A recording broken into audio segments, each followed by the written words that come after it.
People are feeling anxious. They're worried about their jobs, the cost of food, the cost of living. Another plan to push back against Trump's tariffs. Tonight, Toronto's mayor outlines the city's response. Good evening. Olivia Chow calls the escalating trade war with the U.S. nonsense. The word shared on American airwaves as she promotes Toronto's response. CTV's Natalie Johnson joins us live from City Hall with the details. Natalie. Michelle, as Toronto braces for tough economic times ahead, the strategy out of City Hall is to prioritize Canadian suppliers for municipal contracts to build resilience into the local supply chain. As Toronto doubles down on its pledge to buy Canadian, the city vowed today to purchase the 17 pumper trucks approved in the fire budget from a company here at home. Resilience is what makes this city strong, whether in public safety or economic security. The procurement pivot to Canadian suppliers, a key tenet of the city's response to the Trump tariffs, which stand to shutter manufacturers, startups, and small businesses. Canada is facing a senseless, harmful trade war. Under the city's proposed strategy, only Canadian companies can bid on construction work worth under $8.8 million and goods and services under $350,000. U.S.-based suppliers may be deemed ineligible to bid on new competitive contracts when it is in the city's best interest. But we're talking tens of millions of dollars on an annual basis that would go from a U.S. perspective. So even that is a good shift. The city would also limit staff travel to the U.S. to essential business travel only, limit low-value business and employee expenses from U.S.-owned retailers, and limit employee use of U.S.-based rideshare programs where locally owned alternatives exist. Together, we will build an economy that is not just tariff-proof, but future-proofed. Meanwhile, some 2,000 industrial property owners in Toronto would be allowed to defer their property taxes for up to 6 months if they are hit hard by tariffs. The best thing that municipalities can do is reduce the tax rate, reduce the red tape, and reduce the regulation. So again, a 6-month deferral might help in the interim, but it doesn't provide the type of certainty that our investors are looking for. With us now is the mayor of Toronto. Olivia Chow, meanwhile, taking to CNN today to make the Toronto case clear to Americans. Why do you want to hurt your biggest customers that are giving you all this money every year and buying American goods? So right now, Toronto, the city, we're just really upset. Faced now with no choice but to fight back. Officials acknowledge that reliance on American suppliers can't be eliminated overnight. A transition plan can be put in place now, but a full procurement changeover could take years. Reporting live at City Hall, I'm Natalie Johnson. Michelle, over to you. Thank you, Natalie. And Mississauga's mayor is speaking out following the removal of U.S. flags from many public spaces over the weekend. This weekend, Mississauga Mayor Carolyn Parrish stated all American flags would be removed from arenas in the city, as well as from specific locations along the lakeshore, like Credit Village Marina and Lakefront Promenade Marina. Today, Parrish released a statement which reads in part, "I want to be clear that this decision is a response to resident feedback, not a criticism or unwelcoming message to the American people. This decision is not intended to exclude anyone, but rather to reflect the pride and unity we feel as Canadians. This symbolic gesture reflects the desire of our residents to proudly display Canadian pride during these difficult times." Also tonight, Hudson's Bay on the brink. Liquidation of its stores could start as soon as tomorrow, as thousands of employees fear for their jobs and customers wonder what happens to their gift cards and points. But first, there's a tragic update to a devastating house fire in Oshawa last week. Today, we learned that a 12-year-old girl has now died following the blaze that also killed her mother and sister. Close friends have identified members of the Breska family. 12-year-old Sigalit died in hospital this morning. Her mother, Vivian, and 9-year-old sister, Eilette, died last week. Her father, 56-year-old Joseph, was also hurt in the fire and is expected to survive. Flames broke out at a home on McGregor Street last Wednesday morning. Ontario's fire marshal is continuing to investigate the cause, but says it does not believe it was arson. We're learning more tonight about the victim in a deadly stabbing in Hamilton over the weekend. The suspect in the case was shot by police, and the province's Special Investigations Unit has been called in to investigate. CTV's Janice Golding has an update. You can see a special investigations unit truck parked alongside a Hamilton Police forensics vehicle. The site, a downtown Hamilton home where a 74-year-old man was stabbed to death, his alleged assailant shot by police. My friend was here, and I was looking to see if there was parking for my nephew coming, and then I saw the lights.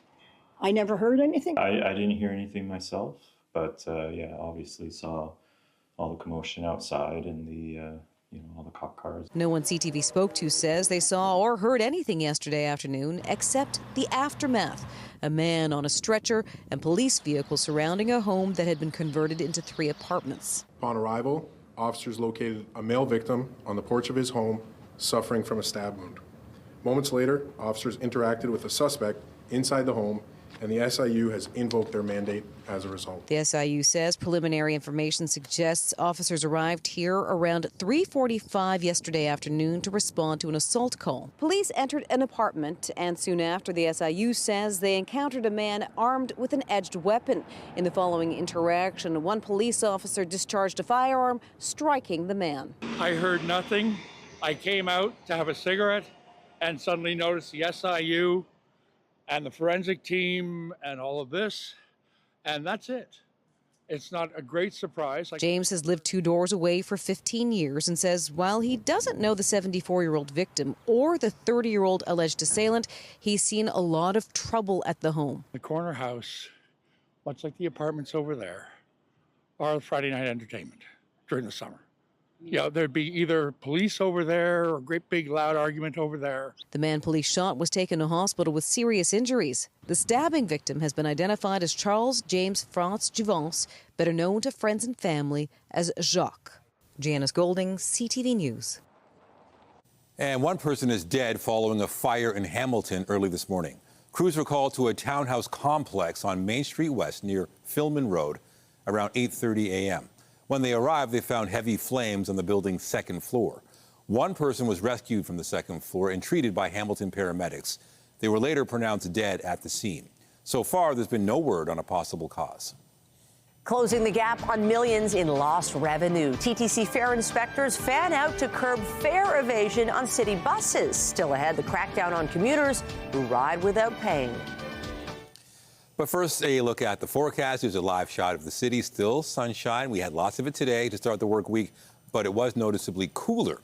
We get back into the double digits tomorrow, but there is rain in the forecast later in the week as we look ahead to the official start of spring. Let's bring in Lindsay Morrison with a look at the current conditions. Lindsay. And Nathan, isn't that how spring goes? A bit of a temperature roller coaster, some dry days, and yes, some spring showers too. Not this evening, though. It is lovely. It's pleasant out there. After a chilly start, we've had a nice temperature rebound this afternoon. It is 5 degrees this hour. We are still dealing with a northwest wind, so that may be contributing to a little bit of a chill through the evening hours tonight. All is pretty clear on the satellite and radar. We've got a beautiful blue sky out there right now. Bit of cloud cover moving across northern parts of Ontario. Some snow there as well. But if you are heading out this evening, perhaps to celebrate St. Paddy's Day, here's a look at what you can expect. Clear skies and calm winds. Our warm-up begins tomorrow, and we will really be feeling it by Wednesday. A full look at the forecast is coming up. For now, though, Michelle, I'll send it over to you. Thanks, Lindsay. Well, there's some extra enforcement on the TTC tonight. The transit agency deploying fare inspectors on its bus network is the latest move to crack down on fare evasion and recover hundreds of millions of dollars in lost revenue each year. CTV's Sean Leathong is working on this story tonight and joins us with all the details. Sean. Well, Nathan and Michelle, according to the TTC, they say that fare evasion typically is around 4 or 5%, but in the last couple of years, that's actually tripled up to 14, 15%. So they're using this time to clamp down and recover much needed money. When you get off a TTC bus, you may now be greeted by fare inspectors. Inspectors will ask you to show your proof of payment. Starting today, fare inspectors are being deployed to bus stations across the city in an effort to curb fare evasion, as seen this morning at Keele Station. I don't think it's fair. It's okay, they are doing their duties. I don't mind. It's a good thing. Why is that? Because a lot of people cheat the system. This is the third fare evasion initiative introduced by the TTC over the last several months, along with closing the no-tap fare gates and putting plainclothes fare inspectors at subway stations.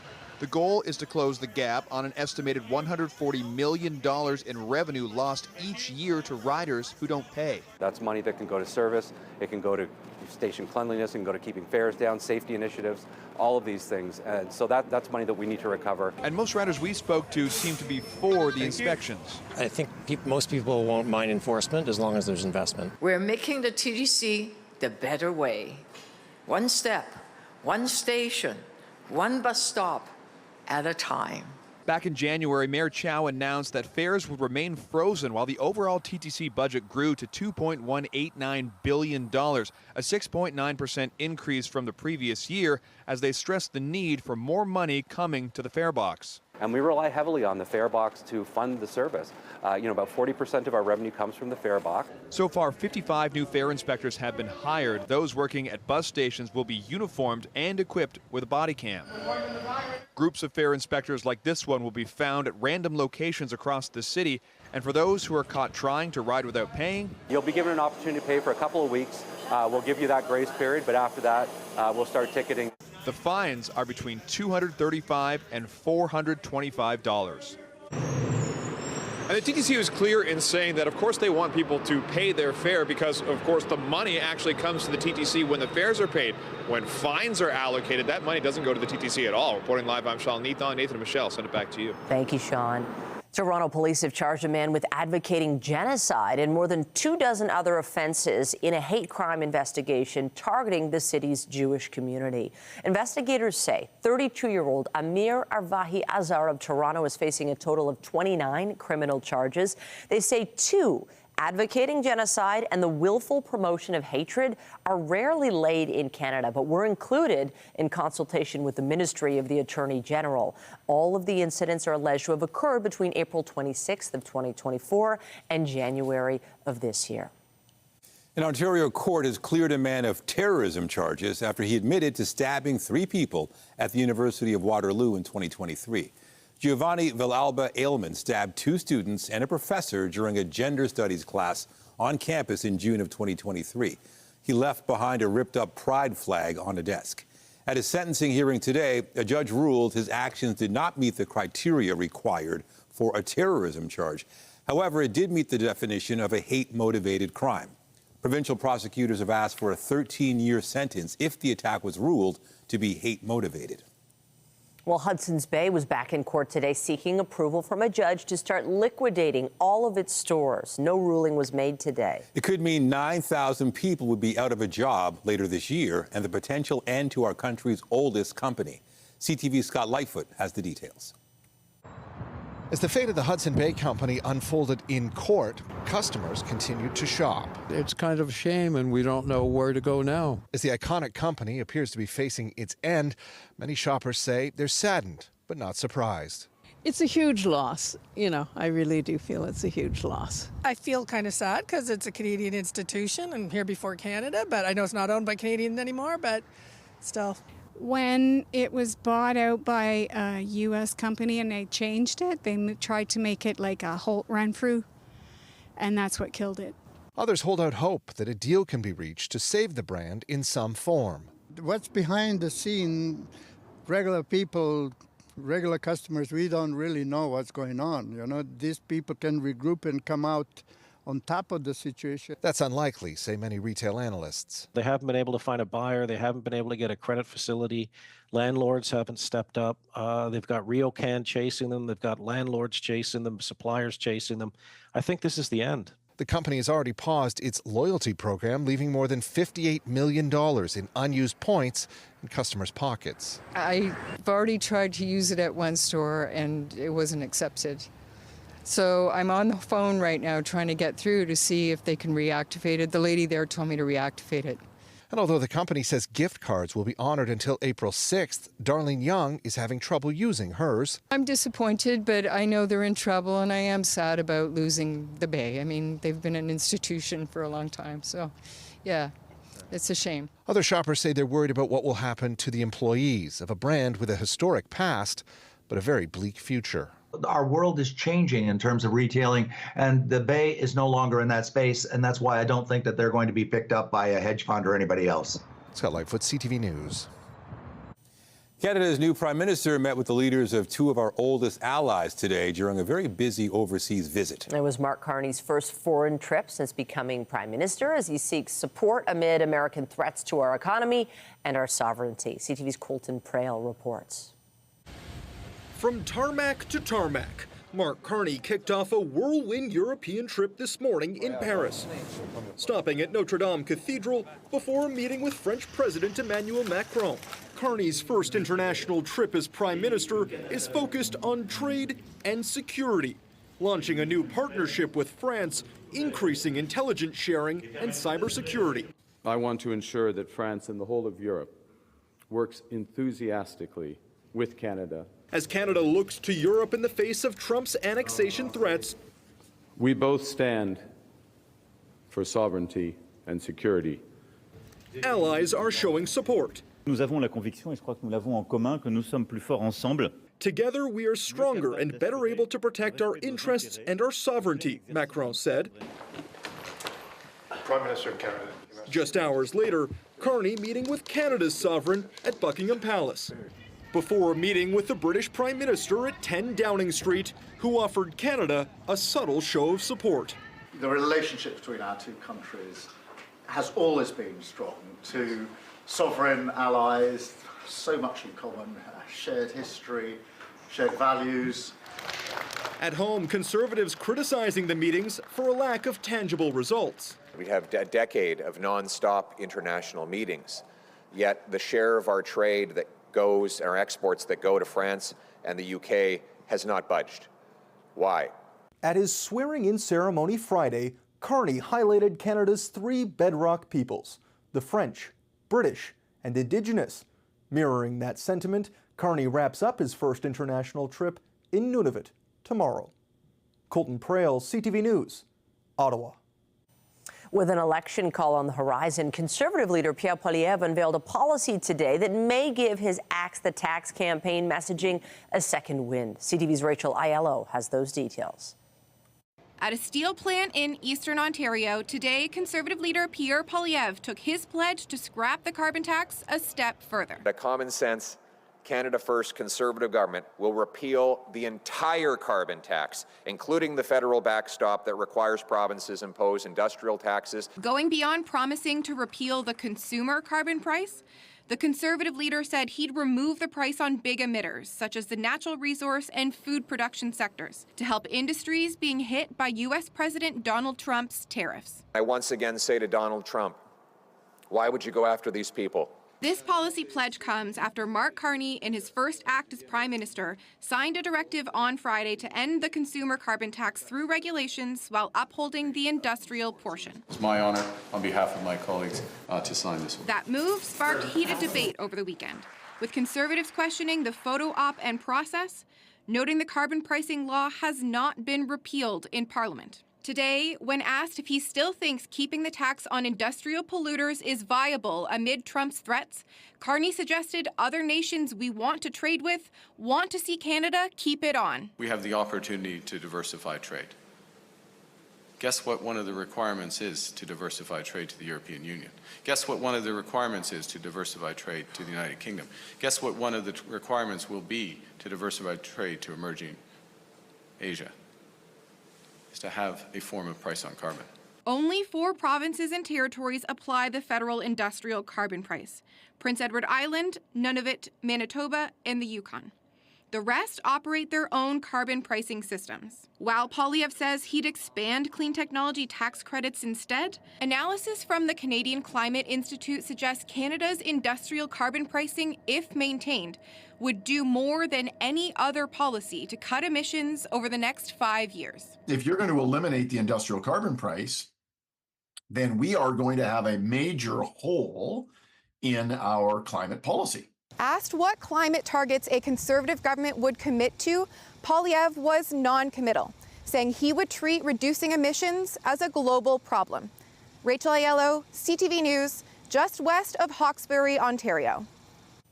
The UK says a significant number of countries are ready to provide troops in Ukraine if there is a peace deal with Russia. Britain and France have led efforts for a peacekeeping plan after the Americans began talks to press for an agreement. Donald Trump will speak with his Russian counterpart tomorrow. The U.S. president wants Vladimir Putin to support a 30-day American ceasefire proposal that Ukraine accepted last week.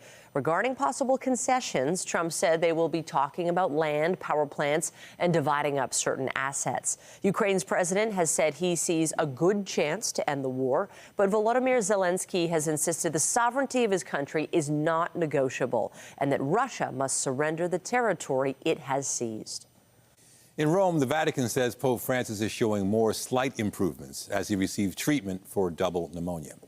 The pontiff is now able to spend some time during the day off high flows of oxygen and use just ordinary supplemental oxygen. Doctors are also trying to cut back on the amount of time he uses a mechanical ventilation mask at night to force his lungs to work more. Yesterday, officials released the first photo of the Pope since he was admitted on February 14th. It shows him celebrating Mass at the hospital's chapel. 2 NASA astronauts stuck at the International Space Station for 9 months now will begin their long-awaited journey home early tomorrow morning. Sunny Williams and Butch Wilmore are set to undock from the orbiting lab at 1:05 a.m. The veteran astronauts, along with 2 other crew members, are scheduled to splash down off the Florida coast at 5:57 p.m. tomorrow. Wilmore and Williams are returning to Earth after a replacement crew arrived at the space station on Saturday. They were only supposed to be up there for about a week, but their Boeing Starliner capsule experienced several problems, prompting NASA to declare it too risky to use for the flight home. Coming up, the Guinness is flowing, the green garb is aplenty, and the festivities are no doubt well underway at your local Irish pub. St. Patrick's Day in the city and beyond. And I'm Pat Foran. Coming up on Consumer Alert, be careful if you get a text from a friend or family member saying they're in trouble and need money fast. A mother says she was just scammed by someone claiming to be her son, and she lost almost $6,000. I love that story. That's just ahead. Well, this past weekend was a bit of a soaker at times. We picked up about 26 millimeters of rain in Toronto. The monthly average in March is about 32 millimeters, so we were well on our way there. It was also quite mild. Communities like Port Weller, Vineland, and Welland climbing into the 20s yesterday. Now, it's not going to be quite that mild as we make our way midway through this week, but we are in for a warm-up followed by a cool-down. Welcome to March. We have a full look at your 7-day forecast coming up, and stay with us. We also have another great night of full shows for you right here on CTV.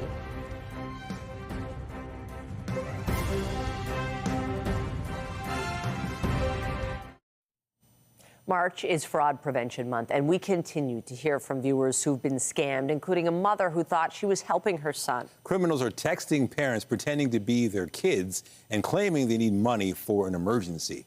Pat Foran has our story on Consumer Alert. Pat.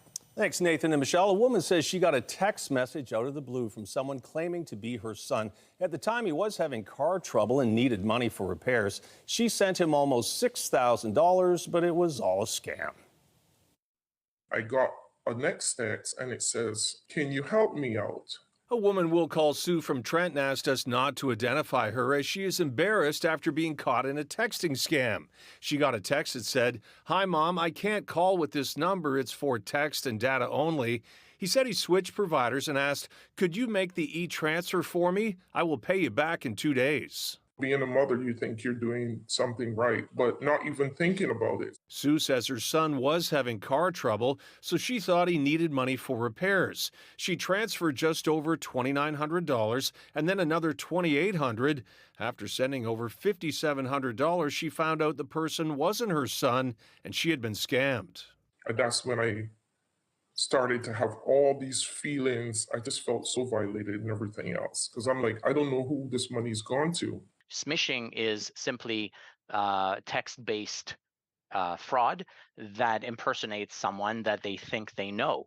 Claudio Popa says anytime you get a text message from someone claiming they need money in a hurry, that should be a huge red flag. Anytime you receive an urgent message, you should take a step back, take a moment, think about it. Don't ever reply right away. There's nothing that's that urgent. And if the person claiming to be a family member says not to tell anyone or call or message other family members, you should reach out to confirm they are who they say they are. As soon as you have a suspicion that whoever you're receiving an email from is not the right person, contact them out of band, as we say. So pick up the phone, call them.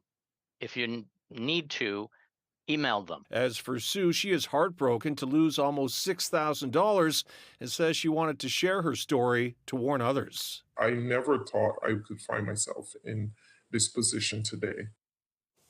And also be careful of texts saying you have a tax refund or claiming to be from your bank, or Canada Post saying you have a package to pick up. They're all different scams trying to get you to click on links so you'll enter your personal information. On your side, I'm Pat Forey. If you have a consumer story idea, email us at alert@ctv.ca.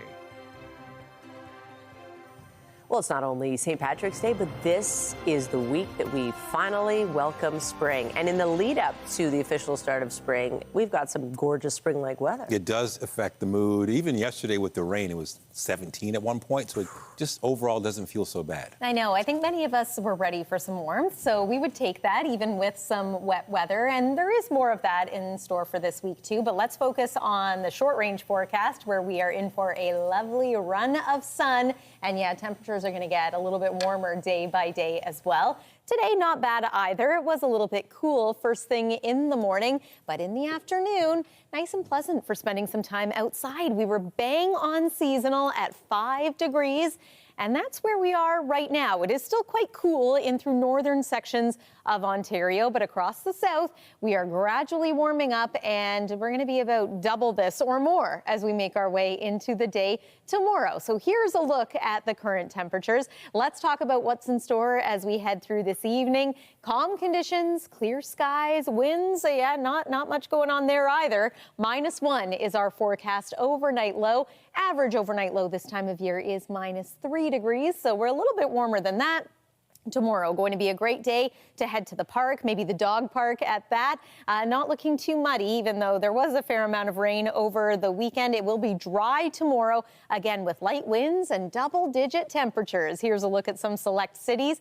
13 degrees tomorrow in Stratford, as well as Tillsonburg, 12 for you in Burlington and in the Vaughan area. 8 degrees in Haliburton, 9 in Belleville. So not everyone making it into double-digit territory for Tuesday. Bit of a different story, though, as we head into Wednesday.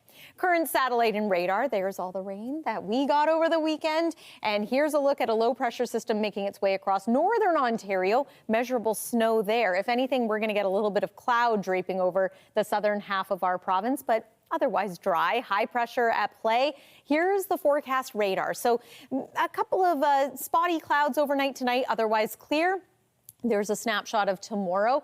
Lots of sunshine around the Golden Horseshoe, a beautiful blue sky for your terrific Tuesday. Wednesday, maybe a little more in the way of cloud, but milder. Temperatures in the teens in many cases. And then here's a little look at what's coming as we make our way into Thursday. We've got a few showers that are going to impact us throughout the day. This is also when we officially welcome the spring season at 5:01 a.m. That's after a 15-degree day on Wednesday with beautiful sunshine. So Thursday, bring the umbrella with you. Afternoon high 10 degrees. Then a sharp cold front is going to cool things down. -5 for the low. As a result, we could see a few showers change over to flurries, but that is short-lived. We're back up around 8 degrees for Friday under mainly sunny skies. Then the weekend, it starts to get a little bit cooler. Chance of showers for your Saturday and highs of around 4 and maybe 3 degrees by Sunday and next Monday. The swings of spring are going to be in full effect. Going to certainly be feeling a little bit cooler as we make our way into the early part of next week. That's the weather for now. Michelle, sending things over to you. Thanks, Lindsay. Also tonight, Toronto scientists pioneering a new approach to treat a common form of leukemia. The research offering hope for patients through the development of personalized therapies.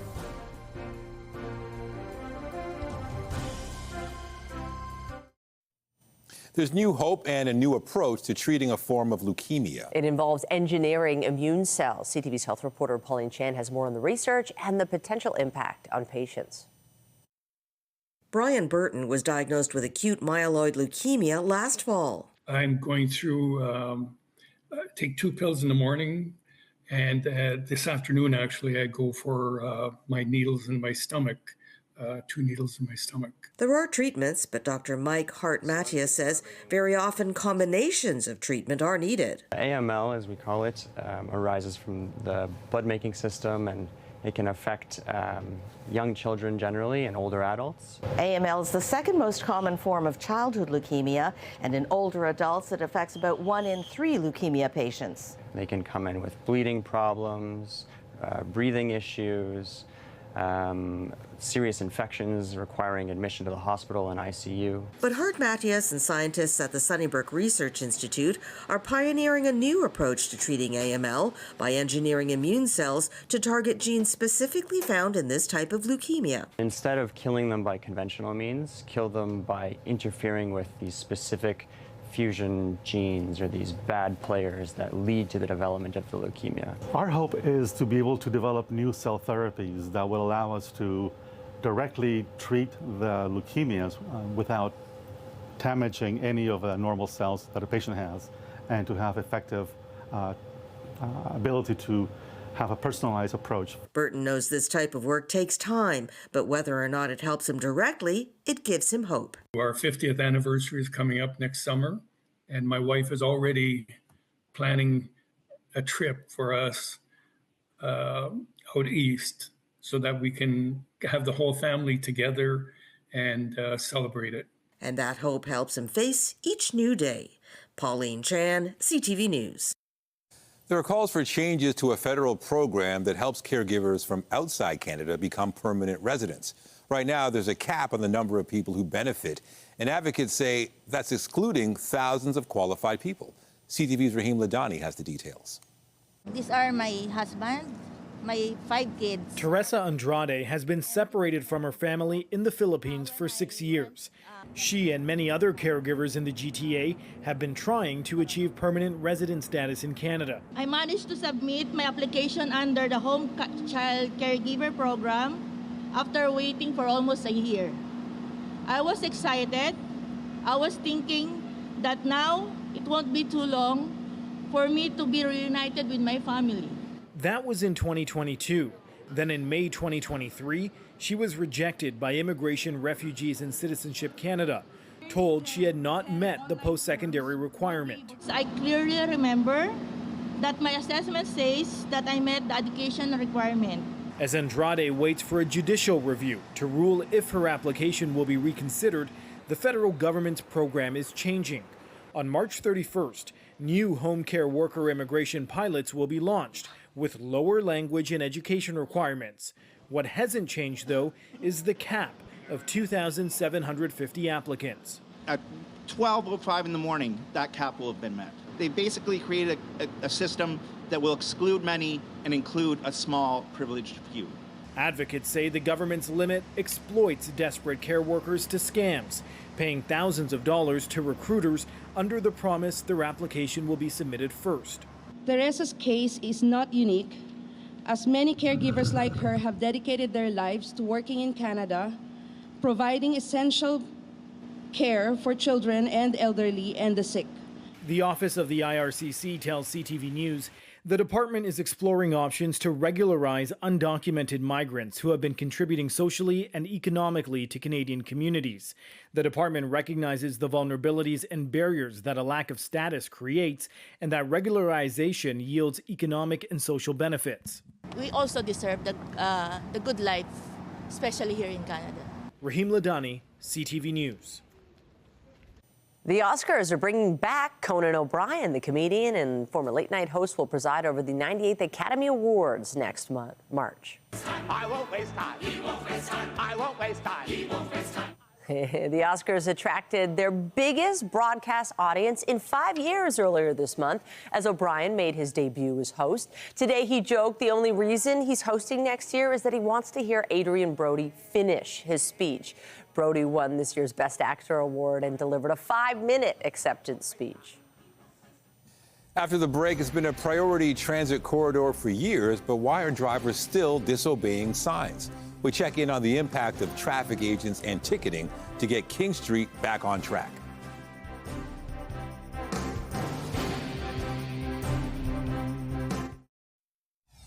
Together, we will build an economy that is not just tariff-proof, but future-proof. Updating our top stories, Toronto unveiled proposed measures to fight back against those U.S. tariffs. They include U.S.-based suppliers may not be eligible to bid on new contracts, and only Canadian companies can bid on construction work worth under $8.8 million. Also, staff travel to the U.S. will be limited to essential business. Meanwhile, 17 fire trucks for the city will be bought from a Canadian company. Inspectors will ask you to show your proof of payment. It is an effort to help stop people cheating the system. Fare inspectors are now being deployed to bus stations across the city, so riders may be greeted when they get off the bus to make sure they have paid their way. Anyone who has not faces fines between $235 and $425. There will be a 2-week grace period. Our world is changing in terms of retailing, and the Bay is no longer in that space, and that's why I don't think that they're going to be picked up by a hedge fund or anybody else. There was no ruling today as Hudson's Bay was in court seeking approval to start liquidating all of its stores. The company is still hoping it will find a solution as it searches for rent concessions from landlords, as well as more lenders. About 9,000 people could lose their jobs. Remember to keep up to date day and night at ctvnewstoronto.ca and by downloading the CTV News app. And if you ever have a news tip, photos or video of breaking news, let us know. The fate of Hudson's Bay leads our business headlines tonight. Here's BNN Bloomberg's Mirella Fernandez. The company that owns Hudson's Bay has been back in court, this time to get approval to start liquidation sales. The Bay failed to secure financing that would allow it to keep at least some stores open, so it now plans to shut down all 80 locations across the country, as well as the Saks and Saks Off Fifth stores. The liquidation could start as early as this week. The Bay will stop accepting gift cards April 6th. Tariffs are being blamed for a 10% drop in home sales in February. This hit is being felt in most large Canadian markets, but is most pronounced in urban centres in southern Ontario. The national average sale prices also dropped more than 3% from a year ago. The Organization for Economic Cooperation and Development says global growth will slow down. It also points a finger at the tariff war and uncertainty ahead. The OECD says U.S. growth will slow to 2.2% this year and then 1.6% in 2026. The prediction for Canada is under 1% growth for this year and next. Let's take a look at how things shook out on the markets today. The Canadian dollar ended the trading day up, finally climbing back above the U.S. 70-cent mark. West Texas Intermediate is up, ending the day at 67.58. According to our latest fix on Western Canadian Select, it is up almost 90 cents to 56.40. And the TSX shot up another 231 points. Those are your business headlines. In the BNN Bloomberg newsroom, I'm Mirella Fernandez. The Business Report is brought to you by Canadian Western Bank, the bank built for business. We turn our attention to the transit and traffic situation downtown, specifically King Street. Efforts to keep streetcars rolling and cars out of the way have ramped up, but are they working? CTV's Beth McDonnell reports on what the latest numbers signal. At University and King, there are signs showing drivers they aren't allowed to go through the intersection. But our cameras caught several vehicles disobeying those signs and going through anyway, in both directions. Even when traffic agents are there, some drivers slip through. If cars are not obeying the rules and they're going straight through when they should not be, then they definitely deserve to be ticketed. For nearly 6 years, King between Jarvis and Bathurst has been a permanent priority transit corridor. Vehicles are restricted to give streetcars the right of way and keep riders moving, but it doesn't always work as it's supposed to. Sometimes you see multiple streetcars, like 3 or 4 in one time. At the rush hour, a lot of people waiting for one streetcar. In 2023, a University of Toronto report found less than 1% of drivers on the corridor were ticketed for traffic violations. Since Mayor Olivia Chow took office, more traffic agents have been deployed to downtown streets to keep intersections clear.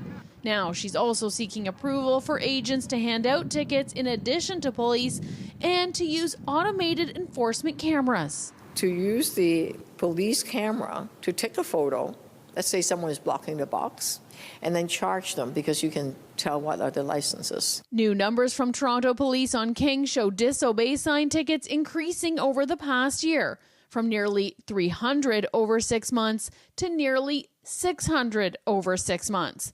Blocking the box numbers appear low, but increased during the same period, from 14 to 32. In all 12 months on King, police issued more than 7,000 parking violations. Police say officers patrol King West regularly, but can't give an exact number of hours they're doing enforcement. Streetcar riders we spoke with are enthusiastic about using cameras to ticket. I think it's a great idea. Keep the city safer and, less problems. I think it's a good thing. The mayor says the King streetcar is moving 3 times faster because of traffic agents. City data shows the average travel times through the King corridor ranges between 19 and 21 minutes. In 2023, it could take more than an hour. The city says the process to bring in automated enforcement could take up to 2 years. Beth McDonnell, CTV News. The Toronto Blue Jays welcomed a divisional rival to Dunedin, Florida, in one of 2 split squad games this afternoon. Boy, they played quite a shift on him here. Shortstop is actually the third baseman straight away at shortstop. Swings and hits the ball high in the air, right center field. Jones going back at the wall, and Carter Cunningham has walked it off. Carter Cunningham homered in the bottom of the 9th as Toronto beat the New York Yankees 6-5 in spring training action. Elsewhere, another Jays split squad lost 4-2 to the Phillies in Clearwater. Meanwhile, the Jays announced pitcher Jose Barrios will be the season opening starter. He'll take the mound for the 2nd straight year when Toronto hosts the Baltimore Orioles March 27th. William Nylander up high. Pass Zetterlund in. Backhand. Scores! Well, the Maple Leafs have lost 5 of their last 6 games, including this one against Ottawa on Saturday. But tonight they will host the Calgary Flames, who are looking for a win to climb back into the Western Conference playoff picture. Toronto is 4 points out of first place in the Atlantic Division. He's got to be ready to go. Wide open. Wow. And there's a block. Thibault. How about that? And the Raptors are also in action after last night's 105-102 loss to Portland. Tonight, Toronto continues its West Coast swing with a matchup against the Phoenix Suns. The Raptors are 4.5 games back of the Chicago Bulls for the final play-in spot in the Eastern Conference. Just ahead, a celebration of all things Irish, even when you might not be. A snapshot of the shenanigans on this St. Paddy's Day, just ahead. Tonight, Pierre Poilievre's pledge to dismantle the industrial carbon tax. No taxes on Canadian industries. The Conservatives and Liberals dueling strategies ahead of a looming election. Later on CTV National News. And a reminder, the CTV News at 6 podcast is available as a download every weeknight. And a special greetings to those of you listening to the newscast live on News Talk 1010. Get Toronto's top stories, breaking news alerts, and watch live. Download the CTV News app. Finally, tonight is that day of the year when it's good to be green. That's right. Irish eyes are smiling everywhere tonight. 500,000 spectators lined the streets of Dublin to take in Ireland's National St. Patrick's Day Parade. Massive floats, performers, and marching bands from across the world were part of the big event in the Irish capital. And the Chicago River, look at that. It's flowing green to celebrate St. Patrick's Day. Thousands lined the river over the weekend to watch members of a local plumbers union spray dye into the water from boats. This tradition dates back more than 6 decades. And across Toronto, people are enjoying St. Paddy's Day celebrations as well. Our Jessica Smith caught up with those reveling in all things Irish today. Everywhere you look today, it's a sea of green for St. Patrick's Day. This is great to have. It's kind of St. Patrick's Day. It's from a small country, but the Irish have a massive impact all over the world. Opening their doors at 9 a.m., the Wolftone Irish Pub in Toronto's Beaches neighborhood was ready for the revelers first thing this morning. I'm happy that everyone calls themselves Irish because I think it's a great country, great people, and we've embraced it over here. Whether you're celebrating your own Irish heritage or just the spirit of the day, the holiday holds a special significance for all who celebrate. I think we all have a little bit of Irish in us. I'm Irish as well, and it's kind of a great day to take. I mean, I literally took off work today so I could celebrate, obviously. From the young to the young at heart, all are welcome to lift a glass or take a little break from the party. There's no shortage of ways to celebrate. Mostly for her birthday, but also just to celebrate St. Patrick's Day, warm weather. Any excuse to get together and have fun is perfect. Yeah, that's the good thing about having a birthday on St. Patrick's Day. Who is St. Patrick anyway? St. Patrick's Day, and I'm on maternity leave, so let's go out for a day lunch. And the party is just getting started. The celebrations here at the Wolftown Irish Pub go right into the early morning hours, so there's still plenty of time to celebrate. Jessica Smith, CTV News, Toronto. The good thing is we're all in green. We can go celebrate later if we want. We didn't plan it, but why not wear some green? And hey, luckily Irish in the weather department, we got gorgeous sunshine.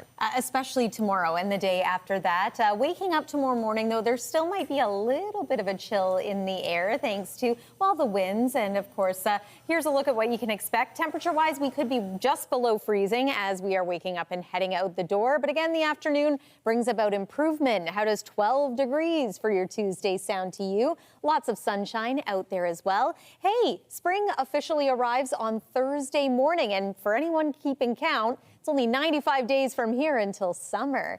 Here's a look at your 7-day forecast. Plan on some showers for your Thursday and maybe into the day on Saturday as well. Michelle and Nathan. All right. Thank you, Lindsay. That's it for us, but you can join Heather Butts at 11 tonight for CTV National News, followed by Zoraida Allman with our next local newscast at 11:30. In the meantime, our coverage continues anytime on CP24 and online at ctvnewstoronto.ca. For Lindsay Morrison and all of us at CTV News, thanks for watching and have a great night. I love how you mentioned summer.